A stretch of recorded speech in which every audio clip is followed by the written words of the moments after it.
صلی اللہ علیہ وسلم نے فرمایا عزت معاف کرنے میں ہے. عزت کس چیز میں ہے؟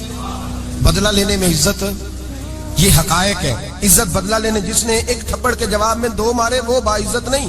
بلکہ مسند امام احمد بن حنبل پڑھی، حضرت موسیٰ علیہ السلام کوہ طور پہ کھڑے، میرے رسول پاک علیہ السلام فرماتے ہیں جناب موسیٰ علیہ السلام نے اللہ کی بارگاہ میں عرض کیا، اے اللہ ساری دنیا کہتی ہے ہم عزت والے ہیں، ہم عزت والے، من اعز عبادک یا اللہ، اے اللہ تو بتا تیرے بندوں میں عزت والا کون ہے؟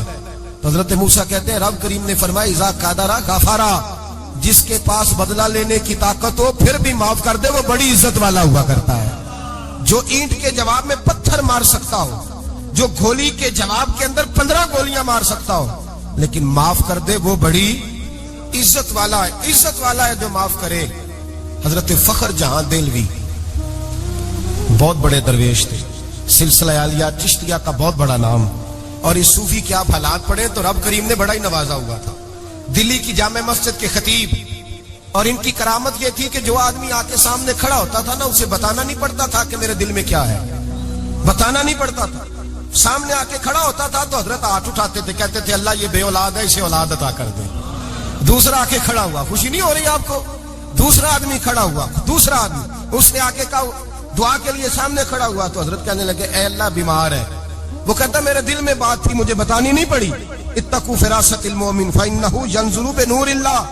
نبی پاک نے فرمایا مومن کی فراست قلبی سے ڈرا کرو، وہ تو اللہ کے نور سے دیکھتا ہے، نور الہی سے.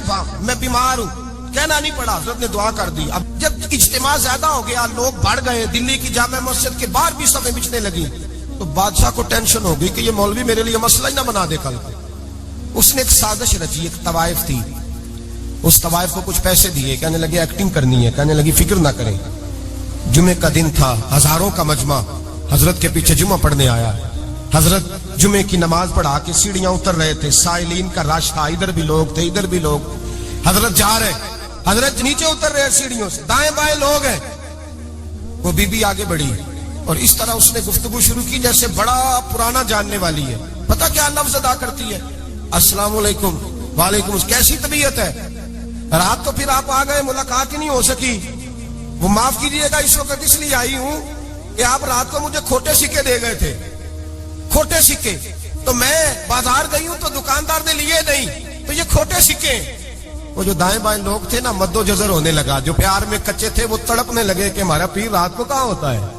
ہم نے تو کبھی پوچھا ہی نہیں، ہم تو سمجھتے ہیں حجرے میں ہوتا ہے، یہ رات کو کہاں ہوتا ہے، کہاں ہوتا ہے رات کو. جنہ اندر عشق سمایا اونا نہیں پاج جانا. سارے ایسے نہیں ہوتے. جنہ اندر عشق سمایا اونا نہیں پاج جانا. پاوے سونے ملن ہزارہ آسانی یار بٹونا. کچھ تو کھڑے تھے کہنے لگے جو مرضی بھی ہو جائے، جو ہم نے دیکھا وہ دیکھ ہی کوئی نہیں سکتا، کوئی جو مرضی. کچھ مد و جزر کا شکار ہے. حالات بدلنے لگے. اب وہ بی بی اس طرح گفتگو کر رہی ہے جیسے بڑی پرانی جاننے والی ہے.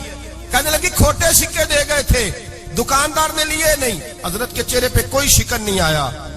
آپ نے اپنا ہاتھ اٹھایا، جیب میں ڈالا، الٹا پیسے نکالے اور سیدھا اس بی بی کے سر پہ رکھا. کہنے لگے بیٹی فکر والی بات کوئی نہیں، تم مجھ سے اصلی سکے لے جا، جا اصلی سکے لے جا، تیرا کام ہو جائے. اور فکر نہ کرنا، پھر بھی ضرورت پڑے نا تو آ جانا، میں اصلی سکے دے دوں گا. یہ لفظ کہہ کے حضرت نیچے اترے تو وہ دوڑی ہوئی آئی، پلٹ کے آئی، پیروں میں بیٹھی. کہنے لگی بابا تو کس مٹی کا بنا ہے، کس نور سے تیری تخلیق ہوئی ہے، کس حسین مزاج کا تو مالک ہے. میں وہ بی بی جس کو سارے لوگ گندی نظر سے دیکھتے ہیں معاذ اللہ، اور میں فلاں بادشاہ کے کہنے پر ایکٹنگ کرنے آئی طوائف، اور میں تیرے دروازے پہ تجھے بدنام کرنے آئی ہوں اور تو نے مجھے بیٹی بنا لیا ہے. آج تک کسی نے بیٹی نہیں کہا اور تو نے میرے سر پہ ہاتھ رکھ کے کہا بیٹی. یہ لفظ کہے قدموں میں گری، اٹھ کے حضرت نے سر پہ پھر ہاتھ پھیرا، اٹھی، آنسو پونچھے، نقاب اوڑا. کہنے لگی اب میں دلی والوں کو بتاؤں گی کہ فخر جہاں کی بیٹی کس طرح کی ہوا کرتی ہے، اب بتاؤں گی فخر جہاں کی بیٹی کس طرح کی ہوتی ہے. فرمایا میرا مکان اب کسی طوائف کا کوٹھا نہیں رہے گا، میں اسے مسجد بناؤں گی. اب قیامت تک وہاں سے یا درود پڑھا جائے گا یا محمد عربی کے نام کی اذانیں پڑھی جائے گی. یہ عزت ہے، یہ وقار ہے. بھائی آپ کسی کو معاف کر کے تو عزت لے سکتے ہیں، یہ بھی تو ہو سکتا تھا نا پکڑ لو اس کو، یہ تمہارے پیر پہ الزام لگانے آئی ہے، پکڑو مارو، یہ بھی کام ہو سکتا تھا. لیکن حضرت نے معاف کیا. امام زین العابدین میرے مصطفیٰ کریم کے نواسے امام حسین کا میدان کربلا میں بچ جانے والے اکیلے بیٹے. اور امام زین العابدین فرماتے ہیں میں اگر 1 مہینہ عمرہ کرنے نہ جاؤں تو حجر اسود میری خواب میں آتا ہے اور مجھے آگے کہتا ہے حضور میری آنکھیں ترس گئی ہیں, مجھے دیدار تو کرا جائے, دیدار تو کرا جائے. اور حجر اسود جدھر جدھر جدھر جدھر امام صاحب گھوما کرتے تھے آپ کے حالات میں لکھا حجر اسود بھی ادھر ادھر جاتا تھا طواف. اتنی بڑی شخصیت. مسجد نبوی سے نکلے تو ایک آدمی نے گالیاں دینی شروع کر دی. حضرت پہلے تیز چلتے تھے, جب وہ گالیاں دینے لگا تو آہستہ ہو گئے. وہ دیتا رہا. جب آپ کا گھر آ گیا تو آپ فرمانے لگے بھائی میرا مکان آ گیا ہے, کوئی بات اور کرنی ہو تو کر لے. میرے بچوں نے سن لیا تو تجھ سے ناراض ہوں گے. اور پھر وہ شخص کہتا جب یہ لفظ کہے نا تو مجھ پہ سختہ طاری ہو گیا, یہ کیا کہہ رہے ہیں, ہم تو دشمن کو بھی پاکیزہ سزا دیتے ہیں, یہ کیا کہہ رہے ہیں. حضرت نے کہا کوئی بات کرنی ہو تو کر لے, میرا مکان آ گیا ہے. وہ کہتا میں اس بات پہ بھی سختے میں تھا. تھوڑی دیر گزری تو فرمانے لگے بھائی ابھی تو نے میرے وہ عیب بیان کی ہیں جن کا تجھے پتا تھا, میرے اندر تو اور بڑیاں کوتاہیاں پائی جاتی ہیں, اور بڑیاں کمیاں, بڑی پتہ سارا ہے سردار نو کیتیاں دا من نانم کے من دانم, تجھے کیا پتا میرے تو بڑے عیب چھپے ہوئے ہیں. وہ شخص کہتا ہے مجھ پر دوسرا بم گرا تو پاک محبوب کا پاک نواسا پاک فاطمہ کے پاک پوتے اندر گئے. کہنے لگے ٹھہر جا, جانا نا, رک میں آیا. کہتے اندر گئے, 1 بوتل سرکے کی لائے, 1 بوتل شہد کی لائے, 5 کلو کھجوریں لائے, میرے ہاتھ میں تھمائی. کہنے لگے تحفہ ہے. کہتے ہیں میں اب تو ماری گیا. میں نے کہا حضور یہ کیا ہے سارا کچھ, میں گالیاں دے رہا تھا. آپ فرمانے لگے جو تو کر رہا تھا وہ تیرا کردار ہے اور یہ جو میں نے کیا ہے یہ میرا کردار ہے. اس لیے کہ میرے دادا مولا علی شیر خدا حل عطا مشکل کشا حضرت علی نے نصیحت فرمائی تھی کہ بیٹا جو گھر آئے وہ خالی ہاتھ نہیں جانا چاہیے, جو دروازے پہ آئے وہ خالی ہاتھ نہیں جانا چاہیے. حضرت پیچھے پلٹے تو وہ پیروں میں بیٹھ گیا.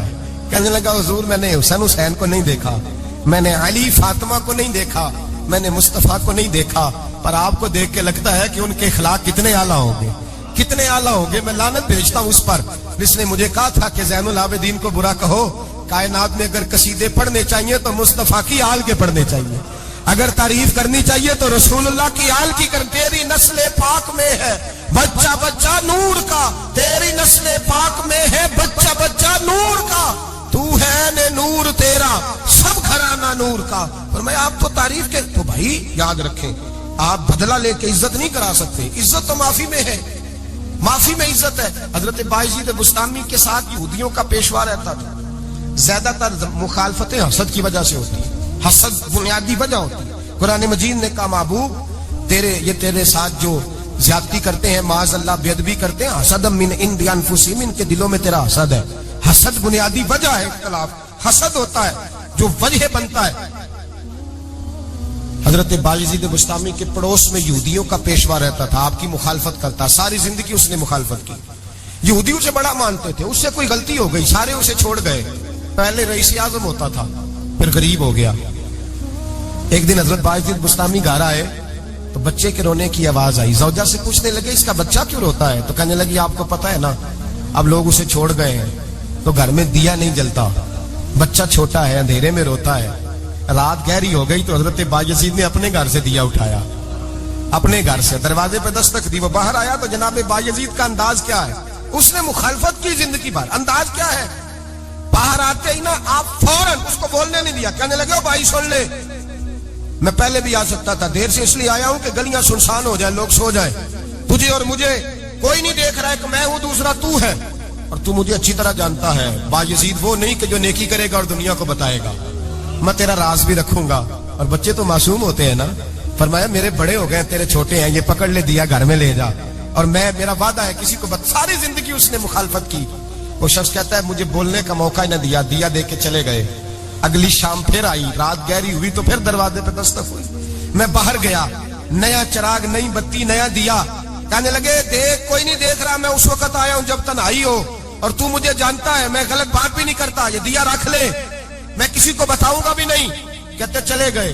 تیسرا دن آیا تو وہ یہودی کہتا ہے میرے صبر کا بندھن ٹوٹ گیا, میں ٹوٹ گیا. ان کی نیکی نے مجھے خرید لیا, ان کے معاف کرنے نے ان کی عزت میرے دل میری روح میں بڑھا دی. کہتے ہیں جب دروازے پر دستک دی میں باہر آیا, انہوں نے دیا تھمایا, کہنے لگے دیکھ بھی کوئی نہیں رہا, اور تو مجھے جانتا ہے میں مصطفیٰ کا غلام ہوں, میں جھوٹ بھی نہیں بولتا, میں بتاؤں گا بھی نہیں, تیرا راز رکھوں گا.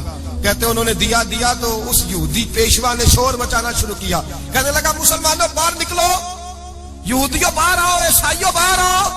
شور مچ گیا, لوگ چھتوں پہ چڑھ گئے. کیا ہوا کیا ہوا؟ کہنے لگا یہ بایزید ہے, میں یہودیوں کا پیشوا ہوں, میں نے ساری زندگی جھوٹے الزام لگائے, ساری زندگی اس کو بدنام کرنے کا ہر حربہ استعمال کیا, جو مجھ سے بن سکتا تھا میں نے کیا. پر یہ عجیب شخص ہے, یہ پرسوں بھی مجھے دیا دے گیا ہے, آج بھی دے گیا ہے, کل بھی دے گیا ہے, میں ساری زندگی اسے رلاتا رہا, اور اس نے میرا چھوٹا سا بچہ بھی میرے بچے کا رونا بھی اس سے برداشت نہیں ہوا. میں تم سب کو گواہ بنا کے کہتا ہوں میں جھوٹا ہوں, بایزید سچے ہیں, ان کا مذہب بھی سچا ہے, قرآن بھی سچا ہے, اسلام بھی سچا ہے, اور جس مصطفیٰ کا یہ کلمہ پڑھتے ہیں وہ محبوب بھی بڑا سچا ہے, یہ سچے دین کے ماننے والے ہیں. کہنے لگے میں تمہیں گواہ بنا کے مصطفیٰ کا کلمہ پڑھتا ہوں اور تمہیں بتاتا ہوں کہ آؤ سارے در رسول پہ جھک جائے. بھائی یاد رکھیں, سمجھیں, غور کریں, عزت درگزر سے, اب اس پر میں زیادہ بات نہیں کر سکتا, عزت درگزر سے ملے گی. ایک تو آپ کو عزت عاجزی سے ملے گی, تقوی سے ملے گی, عزت درگزر سے ملے گی, عزت قناعت سے ملے گی, عزت کم بولنے سے ملے گی. اور اگر زیادہ عزت لینی ہے اور عزت اتنی لینی ہے کہ چھا جاؤ دنیا میں, اگر چھا جانے کا شوق ہو نا تو پھر رب فرماتا ہے میرے مصطفیٰ کی غلامی کر لو, پھر میرے نبی کے ہو جاؤ. قل ان کنتم تحبون اللہ فاتبعونی یحببکم اللہ. فرمایا تم میرے نبی کے ہو جاؤ, دنیا بھی تمہاری اور دنیا بنانے والا خدا بھی تمہارا ہو جائے گا. تم میرے غلامی مصطفیٰ میں عزت ہے, رسول اللہ کی نوکری میں, اور قسم اللہ کی بڑی عزت ہے, بڑی عزت ہے, بڑا وقار ہے, بڑا پیار, بڑا حسن ہے, بڑی رعنائی, بڑا ٹھہراؤ ہے. یار وہ جو لوگ کہتے ہیں نا میں پتہ نہیں کون ہوں, کہاں کا رہنے والا ہوں, یار نہیں لوگ پوچھتے تو کون تھا, تیری برادری کیا ہے, تو کہاں کا ہے, نہیں پوچھتے. تیرے لبوں پہ اگر ذکر مصطفیٰ ہے تو دنیا تیری غلام ہے, اگر تو حضور کا ہے تو پھر سارے دامن مصطفیٰ سے جو بھی لپٹا وہ یگانہ ہو گیا, اور جس کے حضور ہو گئے اس کا زمانہ ہو گیا, جس کے حضور ہو گئے اس کا. اقبال کہتے ہیں قوت عشق سے ہر پست کو بالا کر دے, اور دہر میں اس میں محمد سے اجالا کر دے. اور کی محمد سے وفا تو نے تو ہم تیرے, کی محمد سے وفا تو نے تو ہم تیرے. یہ جہاں چیز ہے کیا لوح قلم تیرے. رسول اللہ کی غلامی عزت دیتی ہے, نبی پاک کی نوکری, اللہ کرے آپ بول پڑے آمین کہنا, نبی پاک کی غلامی عزت ہے, حضور کی غلامی. یار بندہ بالکل بے عمل ہونا, بالکل, تو میری طرح داڑھی رکھ کے پگڑی باندھ کے باس میں بھی چڑھ جائے تو کئی لوگ سیٹیں خالی کر دیتے ہیں, کہتے ہیں بزرگوں یہاں آ جائے, حضرت جی یہاں آ جائے. تو پھر عزت کس چیز کی ہوئی؟ سنت مصطفیٰ کی ہوئی نا, پھر عزت نبی پاک کی سنت کی ہوئی نا, وقار کی ہوئی نا. ایک صاحب, ایک بچے نے داڑھی رکھ لی تو مجھے آ کے کہنے لگے حضرت جی لوگ بڑے بڑے لقب دینے لگے ہیں. میں نے کہا کیا؟ کوئی کہتا ہے حضرت صاحب, کوئی کہتا ہے قاری صاحب, کوئی کہتا ہے حافظ صاحب, کوئی کہتا ہے علامہ صاحب. تو میں نے کہا تیری موج نہیں بن گئی, 4 سالوں میں حفظ ہوتا ہے, تجھے مفت کا لقب مل گیا ہے. عرصے نظامی 8 سال میں ہوتا ہے, مفت کا علامہ بن گیا ہے, تجھے وقار نہیں دے دیا اللہ تعالیٰ نے. عزت میرے اعلیٰ حضرت فرماتے ہیں عزت در رسول پہ ہے, عزت حضور کی. اور اعلیٰ حضرت نے ایک بات لکھی ہے بڑی قیمتی, اور میں نا جب کبھی پریشان ہوتا ہوں نا تو میں یہ والی بات کھول کے پڑھتا ہوں اعلیٰ حضرت. یہ بات ڈھارس بندھاتی ہے, ڈھارس توانائی دیتی ہے, پورا مضمون باندھا ہے. اعلیٰ حضرت کہتے ہیں بیروپیہ تھا مداری, روپ بدل بدل کے دکھایا کرتا تھا, بادشاہوں سے انعام لیتا تھا. ایک دن اورنگزیب عالمگیر کے پاس آ گیا, کہنے لگا میں روپ بدلوں گا, اگر آپ پہچان نہ سکے تو میں انعام لوں گا. آپ نے فرمایا میں کوئی ایسے ویسا بادشاہ نہیں, کہا مجھے دھوکہ دینا مشکل ہے, کہا نہیں میں روپ بدلوں گا. حضرت اورنگزیب عالمگیر بڑے نیک بادشاہ گزرے, بڑے پرہیزگار آدمی, وہ بے روپیہ کہنے لگا میں روپ بدلوں گا, آپ نہیں پہچان سکیں گے. فرمایا چل جتنا تیرے اندر زور ہے لگا لے. حضرت نے اعلان کیا کہ میں نے فوجی بھرتی کر دیں, 2 ماہ کے بعد ٹیسٹ ہوگا. وہ 2 مہینے دوڑتا رہا, رنگ روپ بناتا رہا, آیا ٹیسٹ دینے, 2-3 سپاہیوں کا امتحان لیا, اس کی باری آئی تو 10 روپے دیے, کہنے لگے تیرے آنے جانے کا کرایہ میں نے تجھے پہچان لیا ہے.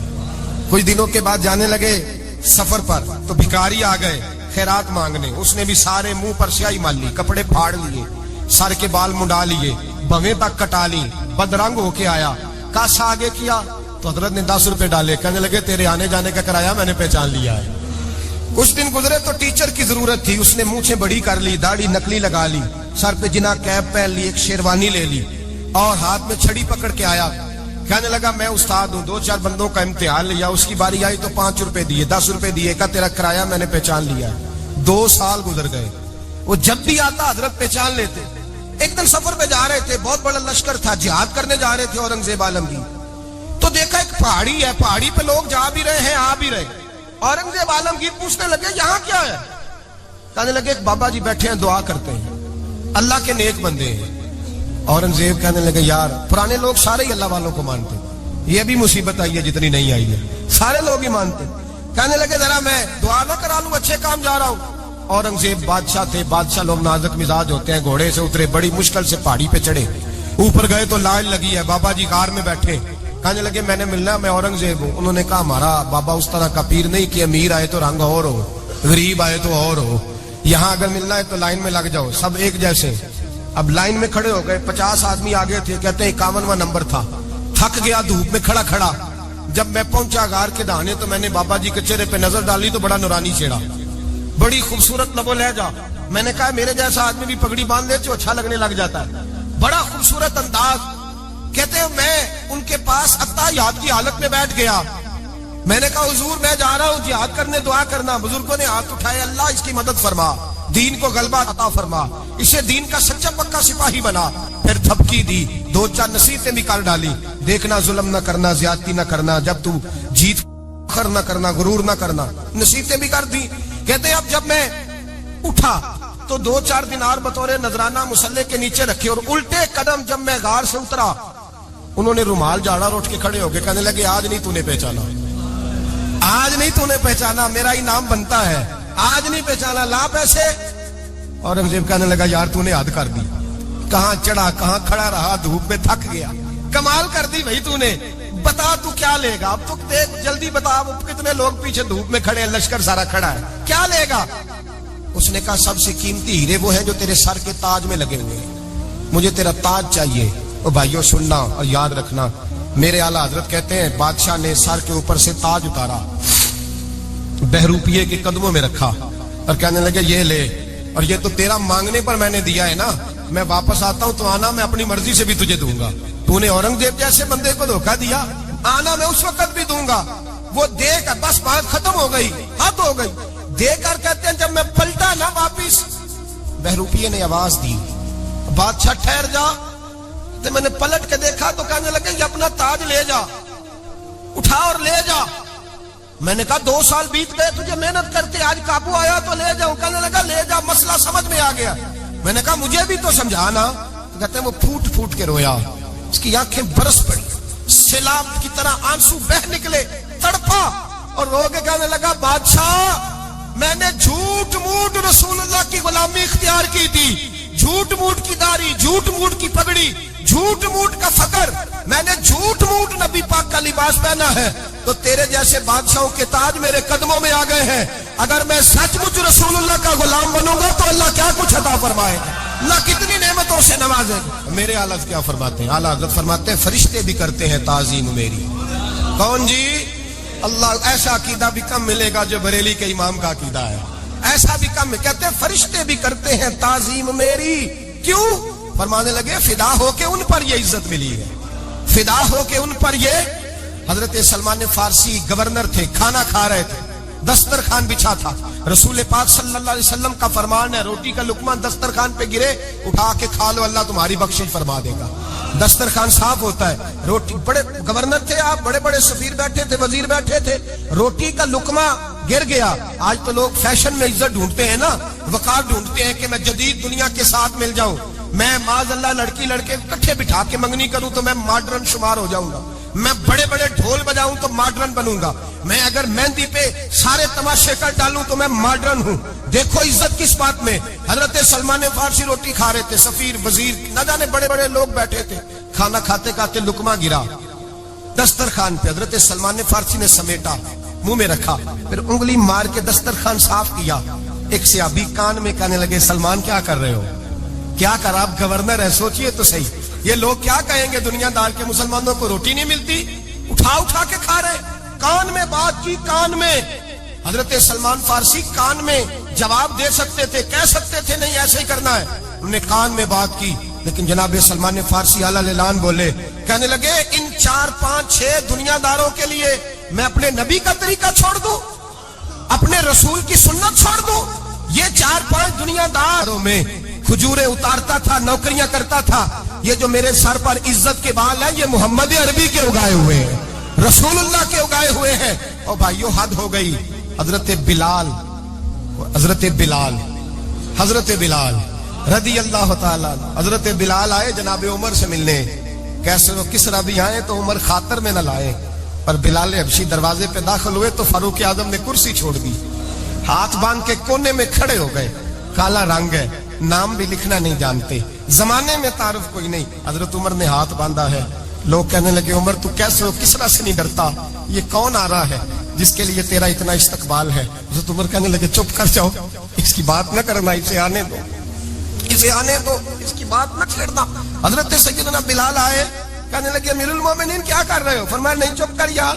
بازو پکڑا, اپنی کرسی پہ بٹھایا.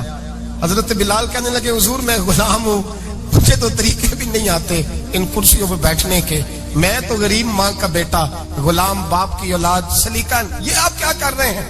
حضرت عمر کہنے لگے بلال تھا تو غلام ہی, پر جب سے مصطفیٰ کا غلام بنا ہے تو ہمارا امام بن گیا ہے, اب تو امام ہے رسول اللہ کی امت کا.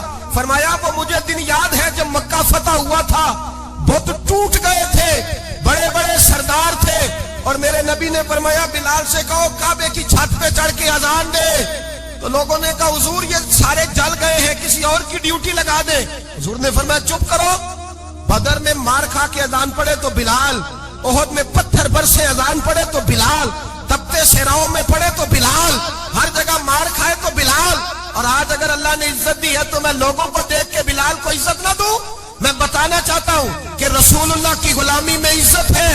فرمایا کوئی اوپر نہیں چڑھے گا, ابو بکر بھی نیچے, عمر بھی نیچے, عثمان و علی, طلحہ اور زبیر بھی نیچے.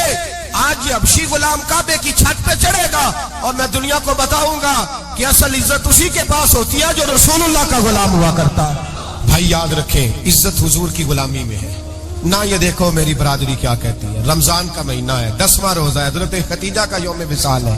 نہ دیکھو دنیا کیا کہتی ہے, یہ دیکھا کرو رسول اللہ کیا کہتے ہیں.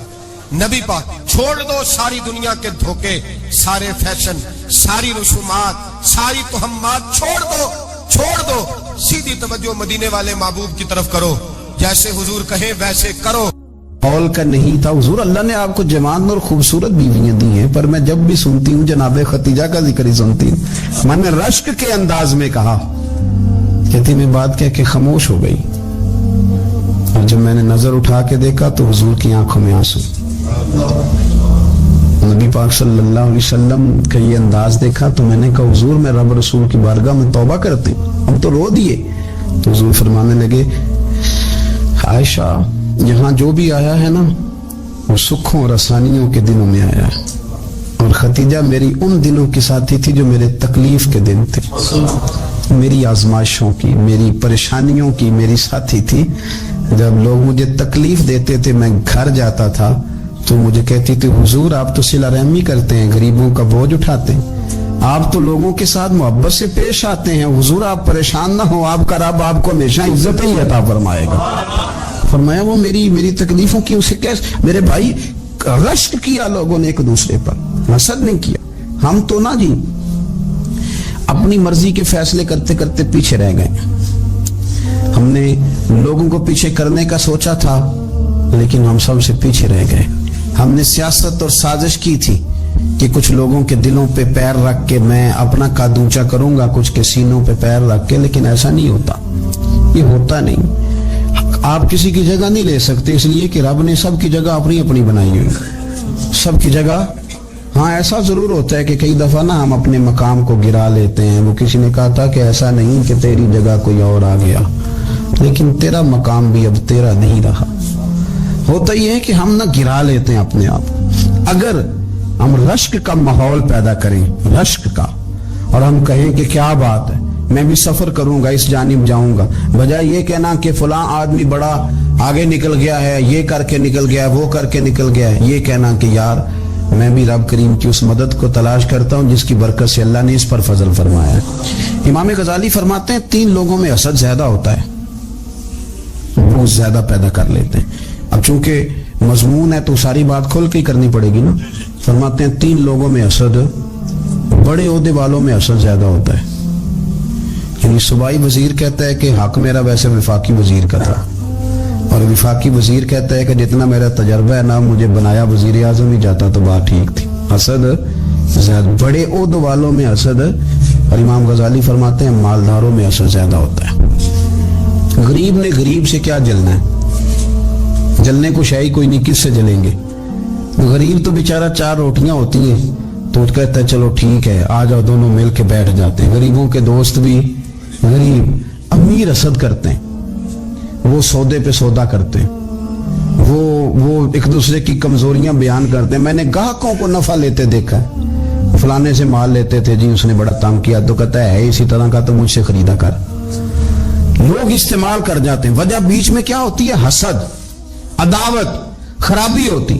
اور تیسری بات امام غزالی نے شاید میرے لیے کہی ہے. امام غزالی فرماتے ہیں علماء میں حسد بڑا ہوتا ہے، عہدیداروں میں، مالداروں میں اور علم والے لوگوں میں.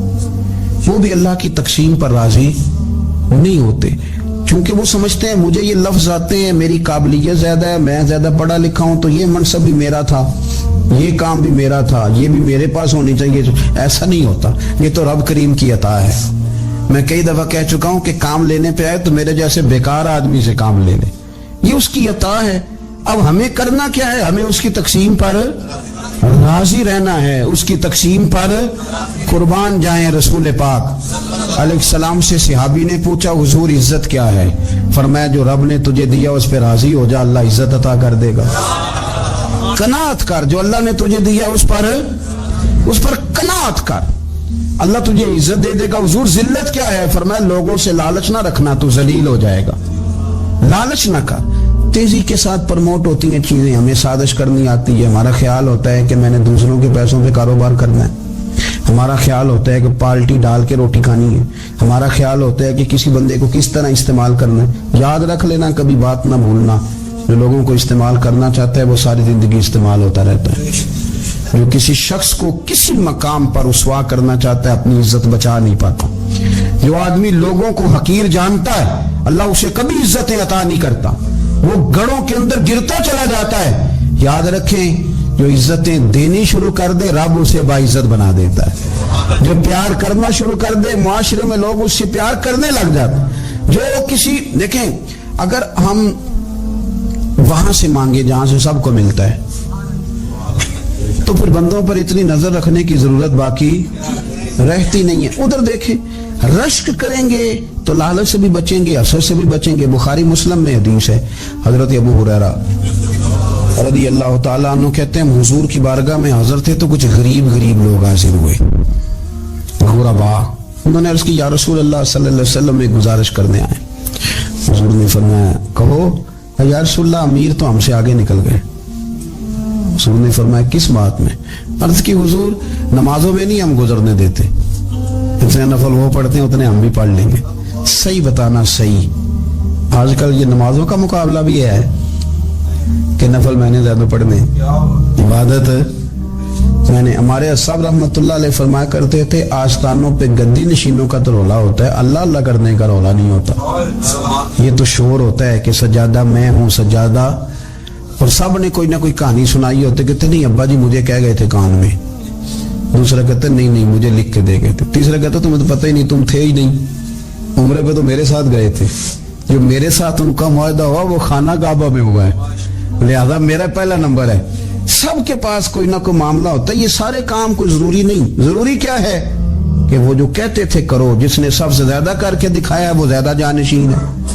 وہ زیادہ جانشین ہے جس نے زیادہ کر کے دکھایا. معاملہ تو یہ ہے کہ اس رستے پہ کس کس نے چلنا ہے. لوگ تو سجادہ نشینی سے بھاگا کرتے تھے، بھاگتے تھے. حضرت ابو بکر صدیق رضی اللہ تعالیٰ عنہ کا وصال ظاہری ہوا تو حضرت عمر خلیفہ بنے. تیسرا دن تک خلیفہ بنے ہوئے. 2-3 چھوٹی چھوٹی بچیاں آ گئیں. چاچا جان آپ خلیفہ بنے؟ فرمایا ہاں. چلو پھر عصر کے بعد ابو بکر ہمارے گھر جاتے تھے. فرمایا پتر تمہارے گھر کیا ہے؟ کہنے لگی ہم یتیم ہیں، ہمارا بھائی کوئی نہیں. ابو بکر روز عصر کے بعد آتے تھے، ہماری بکریوں کا دودھ دھو کے ہمیں دے جاتے تھے. کچھ بیچ کے گزارا کر لیتی تھی، کچھ پی لیتی تھی. چچا 3 دن ہو گئے میری اماں بھی روتی ہے بہنیں بھی روتی ہیں, آپ چلیں گے؟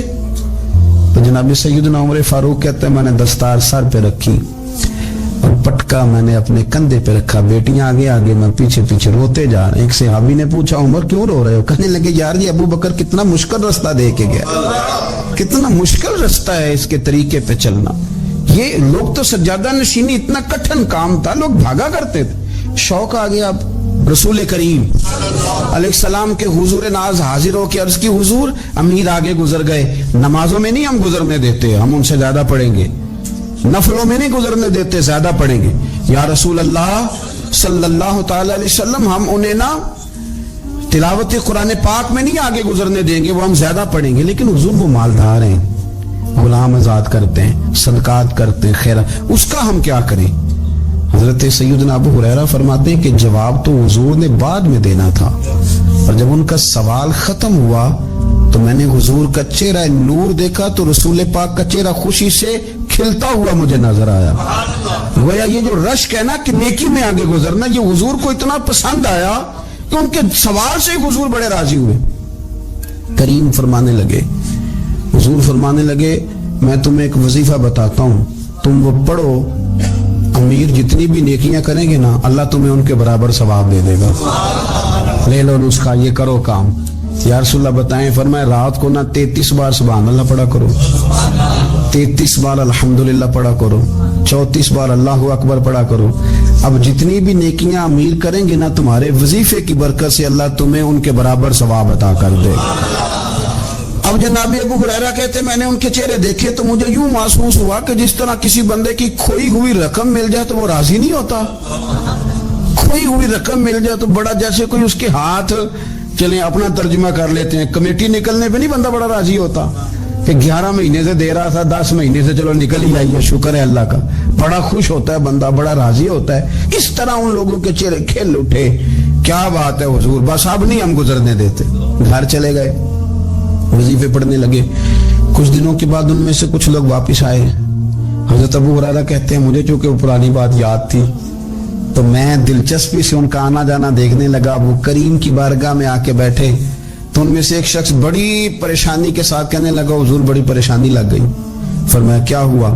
عرض کی یا رسول اللہ صلی اللہ علیہ وسلم وہ جو آپ نے وظیفہ بتایا تھا نا, میرے کچھ پڑوسی امیر ہیں وہ تو انہوں نے بھی سن لیے. حضور رات میں نے سنا ہے وہ مالدار بندہ ہے, صدقے خیرات بھی بڑے کرتا ہے, غلام بھی بڑے آزاد کرتا ہے, پر وہ بھی سوتے وقت 33 بار سبحان اللہ پڑھ رہا تھا. وہ تو اس نے بھی سن لیا حضور, وہ بات یہاں سے نکلی ہے, جانے کہاں کہاں پہنچی ہے, تو وہ بھی پڑھ رہا تھا حضور اب کیا بنے گا؟ تو کہتے ہیں اس کے سوال پر بھی میرے حضور بڑے ہی مسکرائے, باقاعدہ دہک ہو گیا حضور کے, دہک ہو گیا. سرکار کھول کے نہیں مسکراتے, لیکن آج حضور اتنا مسکرائے کہ میں نے حضور کے مقدس دانتوں کی زیارت کر لی. دہک ہو گیا باقاعدہ حضور کا. حضور فرمانے لگے انہوں نے بھی سن لیا حضور, اور سن کے پڑھنا بھی شروع کر. اب بات کو سمجھیں کہ کسی امیر نے یہ نہیں کہا کہ یہ تو غریب کے لیے وظیفہ تھا. میں کہتا ہوں اللہ اللہ کا مزاج ہی نہیں. مزاج یہ کہ سیاست کیسے کرنی ہے, چکر کیسے چلانا ہے, کوئی کہانی کیسے سنانی ہے. ادھر ان کو ملا, حالانکہ بات تو غریبوں سے ہو رہی تھی. حضور وہ تو انہوں نے بھی پڑھنا شروع کر دیا. اب ہم کیا کریں؟ تو رسول کریم نے فرمایا وہ بھی پڑھ رہے ہیں, حضور پڑھ رہے ہیں, تو فرمایا ذالک فضل اللہ یؤتیہ من یشاء. بھائی پھر یہ تو اللہ کا فضل ہے نا, وہ جسے چاہے عطا کرے. اب یہ حضور نے کہہ دیا تو حضرت ابو ہریرہ کہتے ہیں میں نے پلٹ کر ان لوگوں کے چہرے دیکھے, قربان جائیں, میں نے پھر ان کے چہروں پر اطمینان دیکھا, میں نے سکون دیکھا, اس لیے کہ وہ سمجھ گئے جب رب فضل کرے تو پھر فضل کے معاملے میں اللہ کے بندے بحث نہیں کیا کرتے. وہ مطمئن ہو کے گئے, کہنے لگے حضور پھر ٹھیک ہے, اگر مالک اس طرح تقسیم کر رہا ہے تو پھر ہم راضی ہیں اپنے رب کریم کی رضا پہ. اپنی زندگی جب آپ بڑی محبت سے قرب و جوار سے تشریف لاتے ہیں, میں قرآن و سنت کی بہت سارے عنوانات دیکھ کے آپ کی خدمت میں ایک بات عرض کروں, اپنی ساری توجہ اپنے رب رسول کی جانب مائل کریں. جتنا آپ دائیں بائیں دیکھیں گے نا اتنا گاڑی کے ٹکرانے کا خطرہ بڑھ جائے گا, وسوسے زیادہ آئیں گے, الجھ جائیں گے. اتنا زیادہ دائیں بائیں نہ دیکھیں. یہ کیا کر رہا ہے، فلانا کیا کر رہا ہے، فلانے کا یہ معاملہ کس طرح کا تھا، نا نا نا، آپ توجہ اللہ کی جانب رکھیں. دیکھیں میرا اور میرے رب کا معاملہ ٹھیک چل رہا ہے، اللہ رسول کے ساتھ میرے معاملات ٹھیک ہیں. یہاں تو آپ کسی کی اصلاح کریں گے، دعوت دیں گے یا دعا کریں گے. تنقید کی تو ویسے دین میں اجازت نہیں ہے. آپ نے یہاں کسی کی اصلاح کرنی اور وہ درد کے ساتھ کرنی، اور یہاں کسی کے لیے دعا کرنی ہے کہ یا اللہ اس بندے پہ رحم فرمائے، سے بدل دے. تنقید کی اور طنز کی تو اجازت. اپنا معاملہ رب کریم کے ساتھ، ہماری سوچیں کس طرح کی ہیں، ہمارے اندر ماحول کس طرح کا ہے، وہ چونکہ دلوں کے حال جانتا ہے. اور نبی پاک صلی اللہ علیہ وسلم نے فرمایا نہ تمہاری جیبیں دیکھتا ہے نہ تمہارے چہرے دیکھتا ہے، وہ تو جب دیکھتا ہے تمہارا دل دیکھتا ہے. اس کی کیفیت کیا ہے؟ حضرت انس بن مالک رضی اللہ تعالیٰ عنہ فرماتے ہیں، اس حدیث کو یاد رکھیے گا، حافظ منذری نے ترغیب و ترہیب میں لکھی ہے. فرماتے ہیں کہ حضرت انس بن مالک رضی اللہ تعالیٰ عنہ فرمانے لگے کہ ایک حضور کے ایک غلام، ایک صحابی بیمار تھے، تو حضور نے فرمایا انس چلو تیمارداری کرتے ہیں. کہتے ہیں حضور کے ساتھ گئے، نبی پاک صلی اللہ علیہ وسلم پہنچے. جب ہم نے اس شخص کو دیکھا تو حضرت انس کہتے ہیں ہم پریشان ہو گئے، چونکہ ہم نے اسے بڑا صحت مند دیکھا تھا، وہ کمزور ہو گیا، وجود پر بہت سارا گوشت دیکھا تھا. اب ہم دیکھ رہے ہیں کہ ہڈیاں ہی ہڈیاں رہ گئی ہیں، چہرہ بڑا بارونق تھا، اب کمزوری ہو گئی. رسول کریم تشریف لے گئے اور حضور اس کی چارپائی کے سرہانے بیٹھے، اور جب حضور نے اپنا دست مبارک اس کے بالوں میں رکھا اور نبی پاک نے دست شفقت پھیرا تو کہتے ہیں اس شخص نے آنکھیں کھولی اور حضور کا چہرہ دیکھا تو اس کی خوشی کی کوئی انتہا نہ رہی، بڑا راضی ہوا، بڑا راضی. اور حضور نے اس کے لیے دعا کی، اس دعا پر بھی اسے بڑا اطمینان قلب بھی نصیب ہوا. کہتے ہیں حضور اکثر تیمارداری فرماتے تھے، پر آج نہ حضور نے ایک نرالی انوکھی اور انفرادی بات ارشاد فرمائی. حضور نے فرمایا تو بڑا صحت مند تھا، کمزور ہو گیا، بڑا طاقتور تھا تو ضعیف ہو گیا، ایک سوال کا جواب تو دے. یا رسول اللہ فرمائیے. تو حضور فرمانے لگے اس حالت میں جب تو شدید بیمار اور تکلیف میں، یہ بتا کہ اس وقت تیرا اپنے رب کے بارے میں گمان کیا ہے. حضرت انس کہتے ہیں پہلے حضور بیماروں سے یہ سوال نہیں پوچھتے تھے، آج پوچھا، کیونکہ صحت میں لوگوں کی زبان پہ شکر ہوتا ہے اور بیماری میں شکوے ہوتے ہیں، معاذ اللہ. اس وقت اللہ کے بارے میں یہ سوچ حضور نے ہمیں دی ہے. تم نے ہر وقت یہ ذہن بنانا ہے کہ یہاں رب کریم کے بارے میں کیا تصورات پل رہے ہیں، آوازیں کیا اٹھ رہی ہیں، اس وقت تیرا اللہ کے بارے میں گمان کیا ہے. جناب انس بن مالک کہتے اس نے ہمیں اشارہ کیا کہ مجھے اٹھا کے بٹھاؤ. ہم نے بٹھایا تو کہتے پھر اس نے اپنی آنکھیں کھولی اور حضور کے چہرے نور پر نظر کر کے نظر جھکا لی. عرض کرتا یا رسول اللہ میں کمزور ہوں، بیمار ہوں، تکلیف میں ہوں، اٹھ نہیں سکتا، کھا نہیں سکتا، پر حضور ابھی بھی میرے دل سے آواز یہی نکلتی ہے کہ میرا رب بڑا ہی کریم ہے، میرا اللہ بڑا ہی مہربان ہے، وہ بڑا ہی معاف کرنے والا ہے، وہ اپنے بندوں سے پیار ہی بڑا کرتا ہے. آپ میری بات کو سمجھیں، کیفیت کیا ہے اور الفاظ کیا ہیں. حضور وہ مجھ سے بڑی محبت کرتا ہے، بڑے پیار والا ہے. یہ لفظ کہتے کہتے آواز بھرا گئی، آنسو نکل آئے. پھر اس نے تکلیف زیادہ محسوس کی تو وہ لیٹ گیا اور پھر اس نے حضور کے چہرے نور پہ نظر ڈالی، کلمہ پڑھا، روح ہی پرواز کر گئی.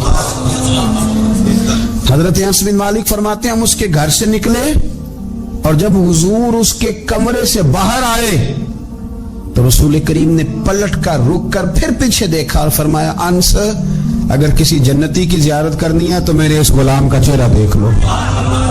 اس لیے کہ جن لوگوں کے نظریات رب کریم کے بارے میں اس طرح کے ہوں پھر ان کے خاتمے خیر کے ہوتے ہیں.